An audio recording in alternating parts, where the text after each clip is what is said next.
What if death wasn't a punishment, but a contract signed by Lucifer and the ancient gods? They say humanity's story begins with Adam, but in the forgotten temples of Sumer, scribes already spoke of other beings, the Anunnaki, gods who descended from the sky, shaped mankind, and imposed an invisible price, mortality. What religion calls the fall of man might have been nothing more than the fulfillment of a pact.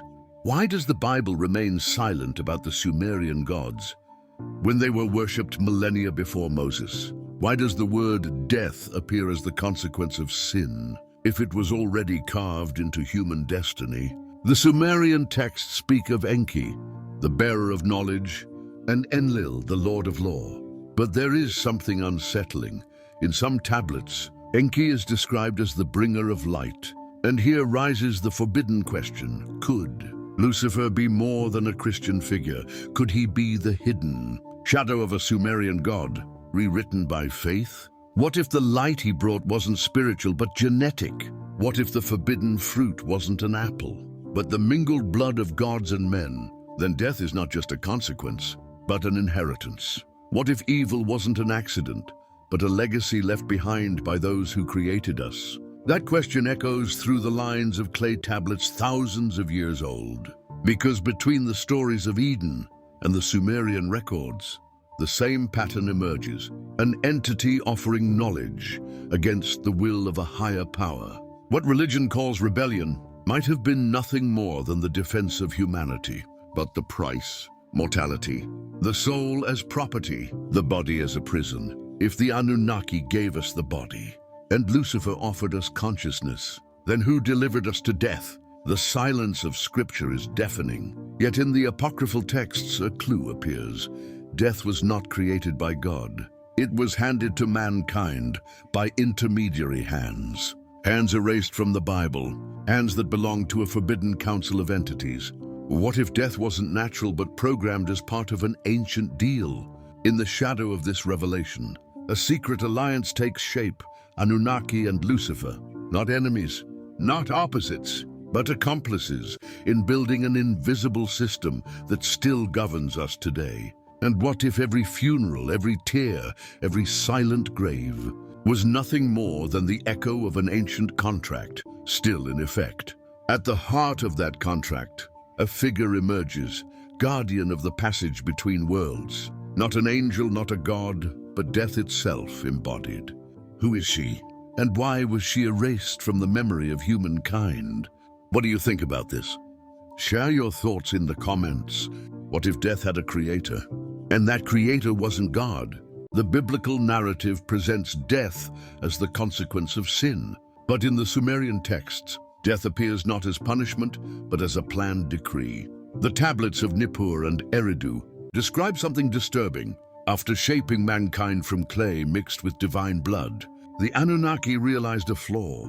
Humanity carried traces of immortality, and that spark, according to them, was dangerous. To contain it, they set a limit. They carved into human destiny a sentence: the body must decay, the soul must depart. But there is a troubling detail.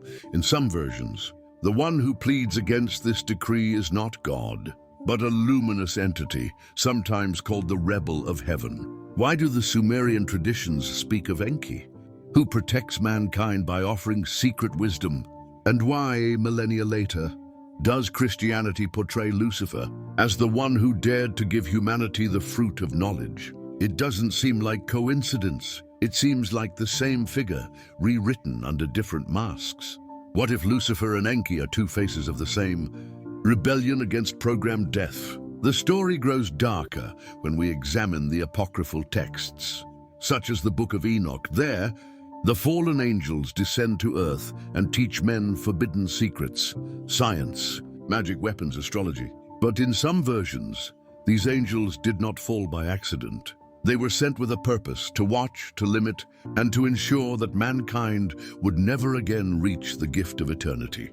Who then created death? Was it a decree of the Anunnaki carried out by the Watchers? Or was it the very manifestation of a greater entity? Born as the guardian of the crossing, in the Sumerian hymns a name emerges: Ereshkigal, Lady of the Underworld. she who rules the land of the dead, where souls are held as prisoners. In the Judeo-Christian imagination, another figure appears, Sheol, the abyss where the dead wait without return. It hardly seems a coincidence. Distant cultures speak of the same realm. But here lies the hidden key. In some traditions, death is not merely a place or a being. It is a pact. Man belongs to the earth, the soul belongs to heaven. But the passage is guarded by those who hold the key to the frontier. What if death is not natural, but a spiritual prison built to prevent mankind from becoming divine again? This deliberate silence stretches across the centuries. In the Bible, Paul writes, "The last enemy to be destroyed is death." But if death is an enemy, who created it? Was it an enemy of God, or a partner within the divine system itself? And here arises the most dangerous question of all. If death was engineered by the ancient gods, and if Lucifer fought to give mankind the spark of consciousness, then we are not facing a villain and a hero. We are standing before a cosmic tribunal where humanity itself is nothing more than the currency. The Sumerian tablets speak of contracts written in the heavens. The apocryphal gospels speak of books of the soul's record. And in both the same idea, every human being carries a debt they never asked for, a sentence they never chose. But in the end, who wrote this contract? And who holds the key to break it? In the hidden manuscripts of the desert, a forgotten entity emerges, not God, not Lucifer, not the Anunnaki, but the true architect of death, a forbidden name buried in dust and silence. If this resonated with you, like this video, click the hype button and help spread it. What if death had a name? Erased from every scripture, among the fragments found in the caves of Judea's desert, some texts speak of a hidden figure, not God, not Lucifer, not the Anunnaki, something deeper, more ancient, Mot, the devourer. In Canaanite myths, Mot was the lord of destruction, the god who fed on flesh and souls. Even Baal, the mighty one, was said to have been swallowed by him. Yet in later records, the name Mot disappears, erased, silenced, replaced with the generic word death. Why was a name turned into a concept? Who would benefit from hiding the identity of the one who shaped humanity's fate? What if death is not a state, but a living entity that feeds on the human soul? The Sumerian tablets reinforce this mystery. For them, the underworld wasn't a place of rest. It was a system of spiritual harvest. Souls descended to feed the dark gods, trapped in their own realm. In Egypt, the same idea returns with Osiris and Anubis, the weighing of the soul, the judgment, the banquet of the dead. In early Christianity, the figure still lingers in apocryphal texts, where death appears with a voice, with power, with desire. If Mot is the original devourer, then death was not born as a consequence of sin, but as an instrument of control, a contract signed not only by the Anunnaki, but confirmed in the celestial tribunal. And here enters the role of Lucifer. While the gods decreed death, he gave mankind a gift, the awareness that they were prisoners.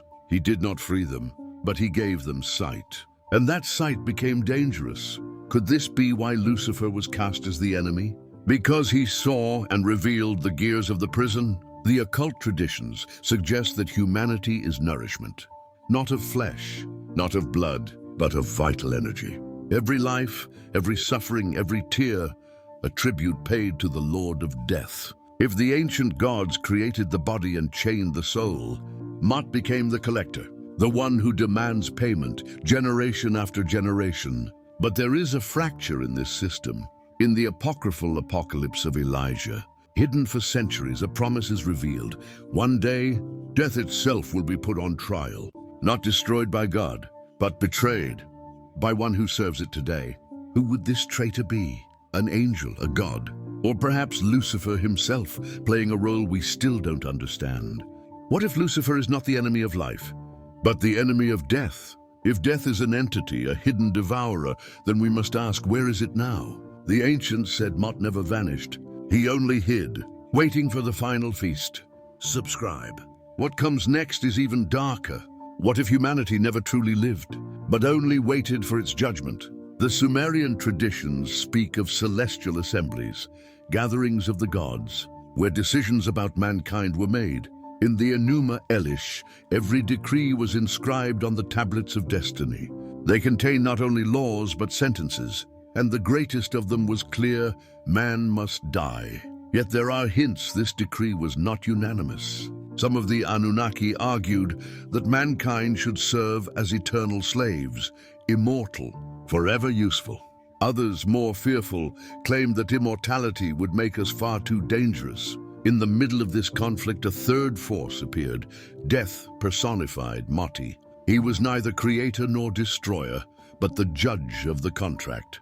What if the gods didn't create death, but summoned it as a judge to limit their own creation? It is within this scenario that Lucifer, or Enki, the bringer of light, steps in. He does not rise against God, nor against the gods, but against the sentence itself.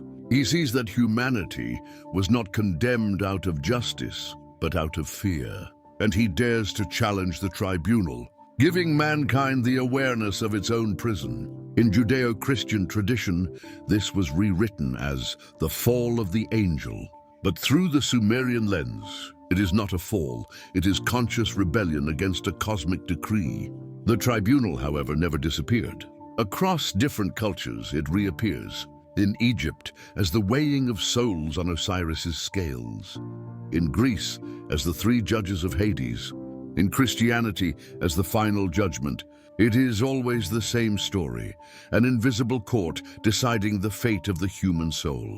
What if the final judgment is not a future event, but a process that has been happening since the dawn of time? The hidden scriptures suggest that with every human death, this tribunal acts. Mot collects the Anunnaki record, and the fallen angels guard the passage.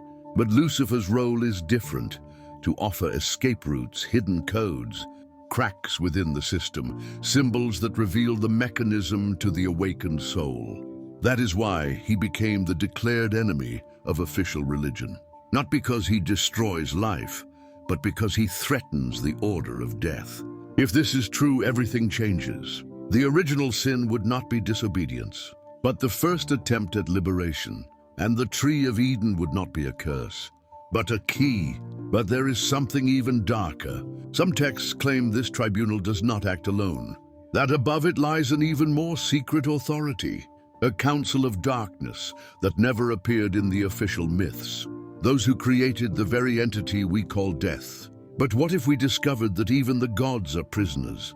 That Mot, the Anunnaki, and even Lucifer answer to a greater power hidden beyond human comprehension. Share this with someone who needs to see what was hidden. What if even the gods had masters? Concealed beyond creation? The official texts describe God as the absolute sovereign. But the forgotten fragments buried in dust and silence suggest a different reality. Above the Anunnaki, above death itself, there was an invisible council, not described as divinity but as the architects. In the Sumerian tablets they are called Ilukunuti, the hidden lords. In Gnosticism they bear another name, the archons. And in apocryphal Hebrew tradition, they appear as thrones, not angels, but entities that do not serve. They only rule. What if even the gods who shaped mankind were only enforcers of a greater plan? This council does not create, it does not destroy. It manages the balance of the cosmic prison. They decreed the necessity of death. They ordered that every soul must have an owner, and they watch to ensure that humanity never crosses the boundaries set for it. But there's a flaw. In every fragmented record, there is mention of a crack in the system, a fracture that threatens the architect's control. That flaw has a name, Lucifer. While Mot devours, while the Anunnaki shape, while the angels guard, Lucifer slips in as a silent traitor. He does not fight the gods directly. He corrupts the contract. He shows mankind that its prison is not natural, but constructed. And for the council, that crime is unforgivable.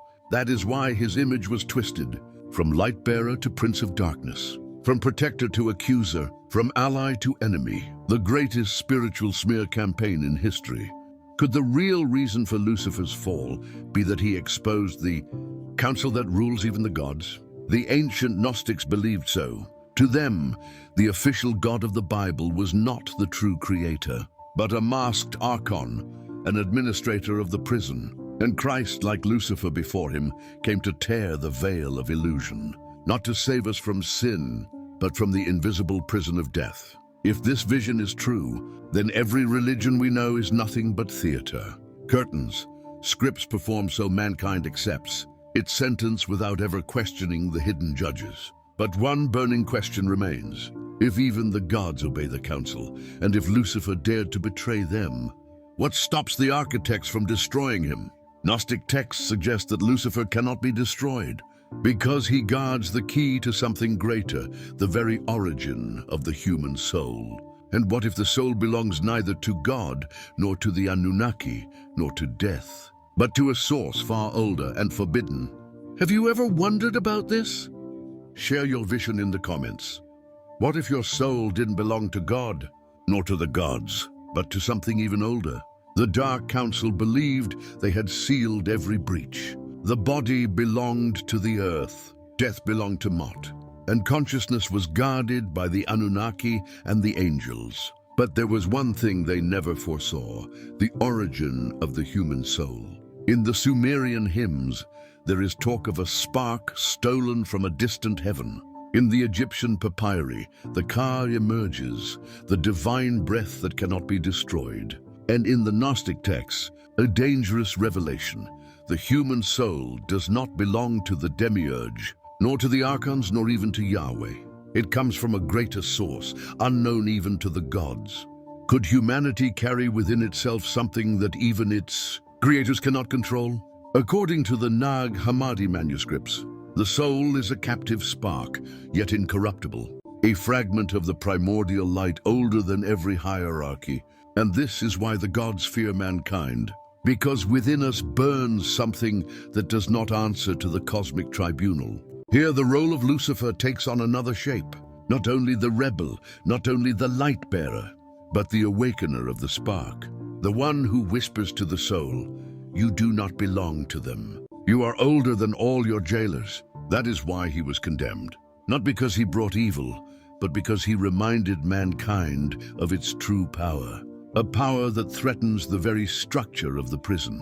What if original sin was not disobedience, but the memory of our true origin? What devours bodies? The Anunnaki shape destinies. The council enforces the rules, but none of them can erase the spark. It flickers in dreams, in visions, in omens. It appears when men and women defy the logic of death, when martyrs, prophets and visionaries dare to say there is something beyond. But the system adapts. It builds religions, dogmas, codes, all with one purpose, to convince humanity that the soul belongs to them. If you believe your soul is property of a god, a demon, or a cosmic law, you are already chained. But if you discover that it comes from a source none of them control, the contract loses its power.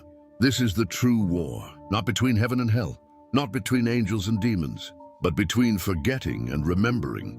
And here lies the most disturbing secret. Some texts suggest that even Christ knew this truth. That is why he spoke of a kingdom not of this world.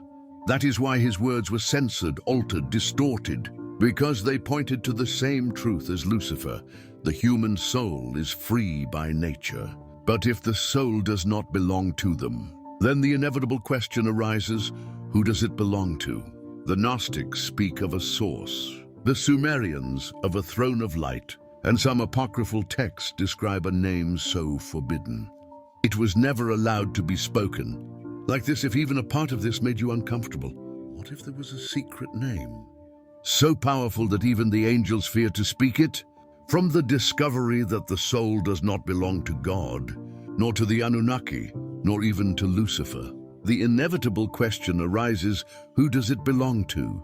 In the Nag Hammadi manuscripts, hidden for centuries, there is mention of a name older than all gods, a forbidden sound, a lost vibration, one that even the creators could not imprison. The Gnostics called it the hidden source, or simply the one without a name. The Sumerians spoke of a throne of light, unreachable even to Enki and Enlil. The Egyptians preserved the idea of a primordial breath that existed before Ra. And in the apocryphal Gospels, Christ hinted, "You shall know the Father who is hidden, and no one will be able to touch you." This name was not a God personality, but a living reality, the very root of the human spark. To pronounce it was to break the cosmic contract. That is why religions erased it, replacing it with the worship of power figures, Yahweh, Baal, Zeus, Amun, even Christ reshaped by the councils, all to bury the memory that the soul answers to something infinitely greater. And here lies the most unsettling revelation. Both Lucifer and Christ, in different ways, pointed to this forbidden name. Lucifer whispering, "You do not belong to them." Christ declaring, "The kingdom is not of this world." Both were silenced. Both were accused of blasphemy. And both, at their core, proclaimed the same heresy: the soul is free because it belongs to the unnameable. But this truth carried a terrifying risk. If humanity were to uncover this name, the entire structure of power of the Anunnaki, the archons, the council, and even the churches would collapse. Which is why, even now, rituals, liturgies, and dogmas serve as veils. What if the forbidden name is not just a word, but a frequency powerful enough to free the spark from the cosmic prison? In the corridors of the Vatican, in hidden rabbinic texts, in grimoires of black magic, fragments of this name still appear, always distorted, always incomplete. The full truth was never delivered. Because if it were, humanity would remember who it really is. But if this name is the key to liberation, who was the first to speak it? Some traditions claim it was Adam before the fall. Others say it was Enoch before he was taken. But there are those who insist it was Solomon inside the temple who dared to invoke it, and that is why he could command both angels and demons. Subscribe. The truth doesn't stop here. Get early access to new videos, choose the next topics, and unlock exclusive content. What if the wisest king in history made a pact no one ever dared to reveal? The forbidden name, the one even the gods feared to pronounce, was not forgotten. It reached Solomon through ancient tablets and hidden instructions preserved by Sumerian priests and Gnostic scribes who survived the fall of temples and the burning of libraries. Solomon understood what few mortals could. The human soul is a free spark, bound to the unnameable. With that knowledge, he built not only the physical temple in Jerusalem, but also a spiritual temple, invisible to human eyes, where he could summon and command spirits, angels, and demons through the frequency of the forbidden name. The official Bible tells us he asked for wisdom, wealth, and long life. But apocryphal texts reveal something far darker. The king sought dominion over invisible forces. To achieve this, he forged a pact with Lucifer.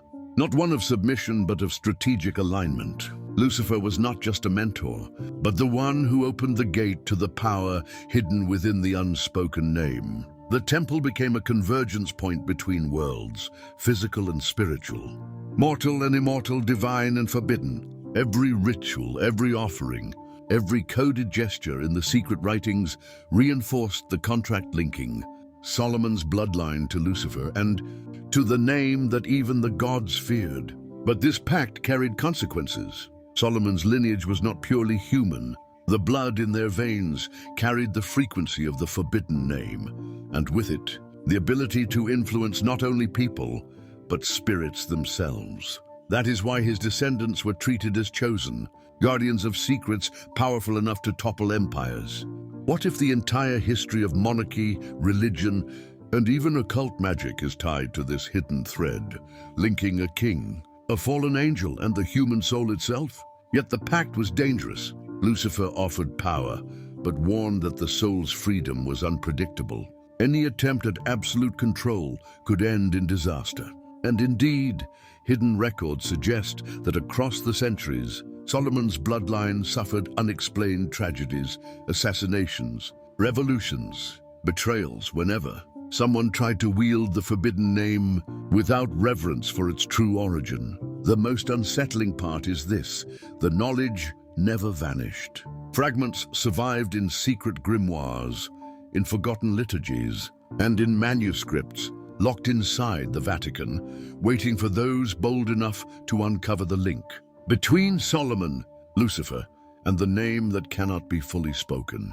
If Solomon's pact still echoes through his bloodline, then the greatest figures in history may have carried the inheritance of the forbidden name in their veins. But who would dare invoke it again, knowing that such power comes with a price even the gods fear to pay? Tag someone who would dare watch this until the end. What if the most powerful leaders, visionaries, and even villains in history carried a forbidden legacy? Solomon's bloodline did not vanish after his death. It spread quietly through noble families, secret orders, and hidden societies, passing down the knowledge of the forbidden name and the pact with Lucifer like an invisible code, etched into blood and soul. Hidden records suggest that medieval kings, alchemists, and even generals of ancient empires inherited fragments of this legacy. It wasn't just earthly power. It was spiritual power, the ability to summon, command, and manipulate unseen forces with precision. Some used it to build civilizations, others to destroy them. Among the most well-known descendants, texts point to European royalty, Gnostic priests, and even Renaissance figures who altered the course of human knowledge. Yet none could speak the full name. Only fragments allowed them to resonate with the spark of the human soul that no god could control. With each crossing of the bloodline, the spark grew stronger. When two carriers of the forbidden blood united, extraordinary individuals were born, with prophetic vision, irresistible political influence, or the power to reshape entire societies. But the price was steep. Madness, obsession, or inexplicable tragedies haunted these heirs. The pact Solomon forged with Lucifer was not merely a tool of control. It was a legacy of rebellion and soul freedom, something that defied every divine law. His descendants, even without knowing it, carried the key to a power capable of toppling institutions, empires, and religions if fully awakened. What if the greatest names in history, leaders, artists, inventors, and conquerors, were nothing more than unconscious pawns in a cosmic plan that began in Solomon's temple? Fragments of grimoires, scrolls hidden in the Vatican, Gnostic temples, and Sumerian archives all hint that at critical moments in history, the forbidden name was whispered in the corridors of politics, science, and war. Every time it surfaced, humanity either leapt forward or collapsed, guided by unseen hands. Inheriting Solomon's pact, if the forbidden spark still flows in the blood of certain people today, then Solomon's pact is not just history. It is an active force, silently shaping destinies. And the most unsettling question remains: who are these heirs now, and do they even realize the power they carry? If this disturbed you, that was the point. Comment below. What if the truth no one dares to reveal could either free or destroy everything we know? The forbidden name, the spark of the human soul, and Solomon's pact now converge at a single point, the final gateway. An invisible threshold, guarded by time where past, present, and future collide. Whoever crosses this gateway does not just uncover the secrets of the gods and the Anunnaki. They face the very essence of freedom itself. Centuries of manipulation, dogma, religions, and conspiracies tried to erase the legacy of the pact. But the human spark, older than any throne or temple, has never bowed. It pulses in every dream, every intuition, every silent revelation. Solomon's bloodline, carrying the frequency of the forbidden name, not only survived, it shaped empires, influenced societies, and left invisible traces in leaders, artists, and visionaries. Every gesture, every invention, every historical decision, even unconsciously, echoed this ancient power. But the final gateway demands courage. To cross it, one must recognize that the soul belongs neither to God, the Anunnaki, nor Lucifer. It belongs to the unnameable, the source older than all gods. Only those who understand this can fully awaken the spark without being consumed by the power that now dwells within them. And here is the ultimate revelation: the forbidden name, spoken in unison with the spark, can shatter all chains, topple all hierarchies, and transform humanity. But it can also destroy those who seek it without understanding, like a blade that cuts both master and disciple alike. The most disturbing question remains, more unsettling than any secret kept by temples and millennia-old archives. What if everything we have seen, Lucifer, Solomon, the Anunnaki, the Pact, the spark, was never just history, but a warning for those who finally awaken to the truth? The spark still pulses, the final gateway still stands before us, and the choice, as always, is ours. What if this is real? Share your truth below.